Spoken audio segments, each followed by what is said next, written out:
السلام علیکم ناظرین، میں ہوں آپ کا میزبان زبیر احمد صدیقی۔ آپ دیکھ رہے ہیں آپ کی آواز چونڈا محاذ۔ امت مسلمہ کی قیادت کا فریضہ ہمیشہ علماء کرام نے ہی سر انجام دیا ہے۔ ہر دور میں اللہ تعالیٰ نے ایسے علماء پیدا کیے ہیں جو امت کو لاحق خطرات سے باہر نکالے۔ ہمارے ساتھ آج پاکستان کی ہر دل عزیز اور معروف شخصیت ڈاکٹر فرید احمد پراچا، نائب امیر جماعت اسلامی پاکستان، اور ان کے ساتھ جاوید قصوری صاحب جو کہ صوبہ پنجاب کے امیر ہیں۔ ماشاءاللہ آج جماعت اسلامی چونڈا کا ورکرز کنونشن تھا اور سیرت النبی کے حوالے سے بہت ہی زبردست اور مدلل اور جامع اور مختصر بیان دیا ہے۔ انہوں نے ہمارے ساتھ اس وقت موجود ہیں۔ آئیے ان سے آج چونڈا کی سرزمین کے حوالے پہ ان کو ویلکم کہتے ہیں اور ان سے بھی بیان لیتے ہیں۔ السلام علیکم ڈاکٹر صاحب۔ جی وعلیکم السلام۔ ڈاکٹر صاحب ماشاءاللہ بہت ویلکم آپ کو، ہم دیکھتے رہتے ہیں اکثر، بہت زیادہ آپ ایکٹیو ہیں اور آپ کی پوری ٹیم ایکٹیو ہے۔ تو آپ شہداء کی سرزمین پر پہلے بھی تشریف لا چکے ہیں، تو آپ کو ویلکم کہتے ہیں۔ آپ کیا میسج دیں گے اس ورکرز کنونشن کے حوالے سے؟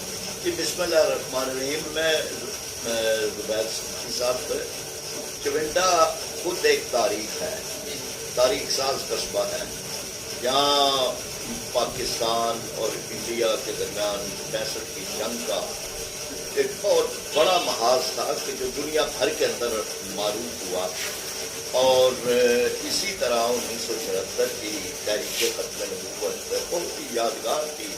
چونڈا کے لوگ جذبہ ایمانی سے کھڑے ہوئے اور اسی طرح سے نبی کریم صلی اللہ علیہ وسلم کے تاج و تخت ختم نبوت پر جانے قربان کرنے والے۔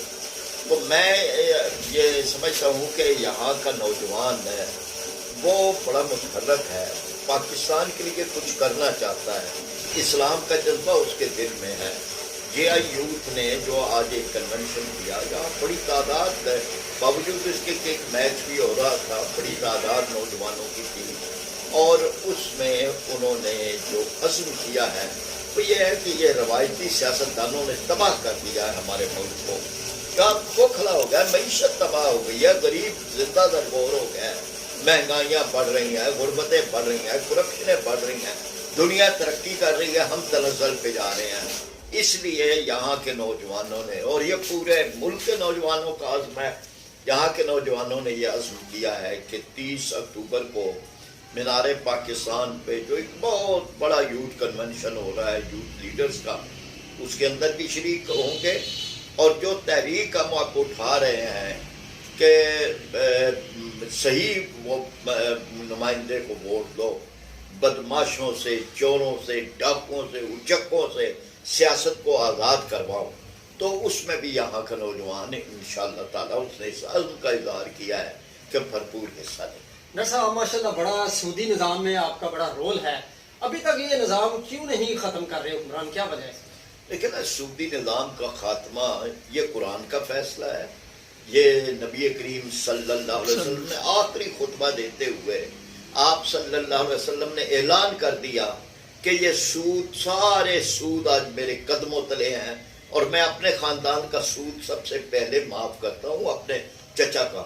تو گویا کہ یہ سودی نظام جو ہے یہ مسلمانوں کے ملکوں میں ہونے کا مطلب، یہ مسلمانوں کے ملکوں میں ہونے کا مطلب ہے خود نعوذ باللہ قرآن پاک کی اہانت ہے، اور نبی کریم صلی اللہ علیہ وسلم کو دل آزاری ہے کہ ہم سودی نظام قدم قدم پہ بینک کھلے ہوئے ہیں، اور ہمارے حکمران یہ سود خوری کو سمجھتے ہیں کہ اس سے ہم معیشت مستحکم کر لیں گے۔ قرآن کا یہ فیصلہ ہے کہ وَمَنْ أَعْرَضَ عَنْ ذِكْرِي فَإِنَّ لَهُ مَعِيشَةً ضَنكًا، جو میرا حکم نہیں مانیں گے، یعنی اللہ کا حکم نہیں مانیں گے، ان کی معیشت تنگ کر دیں گے۔ ہماری معیشت تنگ ہے، قرضوں پہ چل رہے ہیں، کچکولے گدائی لے کے پھر رہے ہیں، IMF سے بھیک مانگ رہے ہیں، ہر حکومت فخر کرتی ہے جی میرا طے ہو گیا، یعنی کیا طے ہو گیا؟ ملک کو بیچنا، آپ بیچنے پہ پھر فخر کر رہے ہیں کہ آپ نے ملک کو بیچ دیا، IMF کے حوالے کر دیا اس پہ۔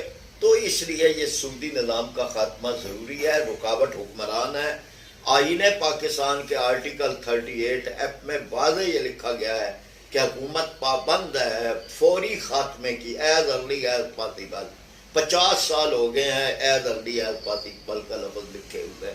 تو ہم یہ سمجھتے ہیں کہ اب عدالت نے پھر ایک مرتبہ فیصلہ دیا، وفاقی شرعی عدالت نے، اس پہ حکومت کو عمل کرنا چاہیے. حکومت عمل نہ کر کے ہر دن اور دن کے 24 گھنٹے ان میں ایک ایک لمحے کے گناہ گار بن رہے ہیں. جو آدمی سود کھائے گا اس کا گناہ، اور جو سود دے گا اس کا گناہ حکمرانوں کو، وہ پہلے نمبر پہ حکمرانوں کو جائے گا کہ انہوں نے سود کا متبادل کوئی نظام ہی نہیں دیا، یہ سود کو جائز کیے ہوئے ہیں. تو جماعت اسلامی نے طے کیا ہے، باقی بھی تنظیم اسلامی، باقی جماعتیں ہمارے ساتھ ہیں کہ ہم انشاءاللہ تعالی سود کے خاتمے کی تحریک کو اس کے منطقی انجام تک پہنچائیں گے اور حکمرانوں کو مجبور کریں گے کہ وہ سپریم کورٹ سے اپیلیں واپس لیں اور عدالت کے فیصلے پر عمل درآمد کریں. کیا ڈاکٹر صاحب آپ سمجھتے ہیں اس چیز کو کہ عمران خان نے ابھی یہ 6 سیٹیں پہ الیکشن لڑ کے پھر نااہلی کا بھی آپ کو پتہ ہے فیصلہ آ چکا ہے، اور آپ کیا آگے نئے جو الیکشن ہوں گے اس میں ان کے ساتھ کوئی لحاق کریں گے کہ یا؟ لیکن نا جی پہلے تو کتنی بدقسمتی ہے کہ اب اس نے اگر نااہل ہونا تھا اور حکومتوں کو پتہ تھا تو یہ ضمنی الیکشن کیوں کروائے ہیں جی. اور وہ 6 یا 8 حلقوں پہ کیوں کھڑے ہوئے ہیں جبکہ پتہ ہے کہ جی بھئی ایک ہی رکھنی ہے نا، ایک تو بلکہ پہلے ان کے پاس ہے ایک، تو اس میں پھر وہ 8 پہ کھڑے، یعنی قوم کا نقصان اربوں روپے کا، قوم کا نقصان، وقت کا نقصان، کینڈیڈیٹوں کا نقصان، ووٹر کا نقصان. تو جی امیر صوبہ پنجاب جوید قصوری صاحب ہمارے ساتھ ہیں. آپ سر ہمیں بتائیں کہ جو ٹرانسجینڈر کا یہ قانون پاس کر لیا تھا تمام جماعتوں نے مل کر، واحد جماعت اسلامی تھی جنہوں نے مخالفت کی ہے، تو کیا خیال ہے کہ یہ ابھی لاگو ہو جائے گا کہ اس کو ختم کر دیں گے؟ بسم اللہ الرحمن الرحیم. گزارش یہ ہے کہ یہ جو حکمران بار بار ہمارے ملک پر مسلط ہوتے ہیں، ان کے ہوتے ہوئے نہ پاکستان کا نظریہ محفوظ ہے، نہ پاکستان کی معیشت محفوظ ہے. ان کے ہاتھوں پاکستان کی معیشت بھی ڈوب رہی ہے اور نظریے کے ساتھ بھی کھلواڑ ہو رہا ہے. آپ گزشتہ ایک عرصے سے ہونے والی قانون سازی کو اگر ایک نظر دیکھیں، ٹرانسجینڈر تو ابھی ایک ہائی لائٹ ہوا ہے.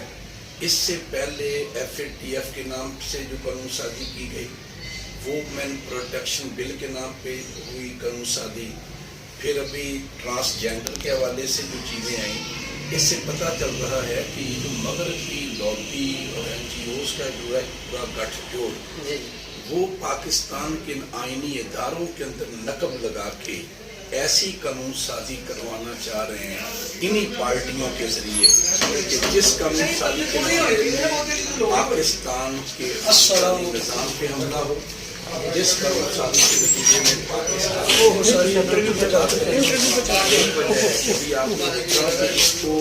جماعت اسلامی کے لوگوں نے ایکسپوز کیا، مشتاق احمد صاحب نے سینٹ میں، عبدالقادر صاحب نے قومی اسمبلی میں. اس سے جو ایک بات پتہ چلتی ہے وہ یہ ہے کہ اگر ان اسمبلیوں میں وڈیرے، سرمایہ دار اور مغرب کے ذہنی غلاموں کا تسلط رہے گا تو اس کے نتیجے میں پاکستان کے نظریے کے اوپر حملے ہوتے رہیں گے. جماعت اسلامی نے طے کیا کہ ان اسمبلیوں میں نظریاتی لوگوں کا پہنچنا ضروری ہے. ان اسمبلیوں میں اسلام پسند لوگوں کا ہونا ضروری ہے جو پاکستان کے نظریے کی بھی حفاظت کریں اور اسلام کے طرز حکمرانی کو رواج دیں. ان حکمرانوں نے تو غلامانہ طرز حکمرانی کو رواج دی ہے، ایک ایسا حکمرانی کا سٹائل اور طریقہ کہ جس کے نتیجے میں 2% لوگ وہ مسلط ہو جائیں اور 98% عوام کو غلام بنا دیا جائے. جماعت اسلامی اس طرز حکمرانی کو بدلنا چاہتی ہے، اس لیے اس قانون سازی کا بھی مقابلہ کریں گے، اس طرز حکمرانی کو بھی بدلیں گے اور پاکستان میں ایک اسلامی طرز حکمرانی پاکستان کی سرزمین اس کے لیے ترس رہی ہے. جماعت اسلامی وہ طرز حکمرانی یہاں قائم کرے گی. تو کیا قصوری صاحب یہ سمجھتے ہیں آپ کہ یہ جو نعرہ لگاتے ہیں PTI والے کہ یہ غلامی جو امپورٹڈ حکومت ہے یہ ادھر سے مسلط کی گئی ہے، تو واقعی یہ بھی پھر غلامی کی حکومت ہی ہوگی؟ اچھا دیکھیے، میں آپ سے کروں، ایک ہے نعرہ لگانا، دعویٰ کرنا، ایک ہے آپ کا عمل کیا ہے. دونوں چیزوں کو ذرا الگ الگ دیکھیں. PTI کے پاس 4.5 سال اقتدار رہا ہے. جب آپ اس اقتدار کے دورانیے کو دیکھتے ہیں تو پھر آپ اس نتیجے پہ بڑی آسانی تک پہنچ جاتے ہیں کہ دعویٰ وعدہ اپنی جگہ ہے، لیکن نیت اگر نہ ہو، کردار نہ ہو، صلاحیت نہ ہو تو آپ اپنے نعرے کی طرف ایک قدم بھی نہیں بڑھ پاتے. PTI کا 4.5 سال کا دور اسی بات کی گواہی دے رہا ہے. اس لیے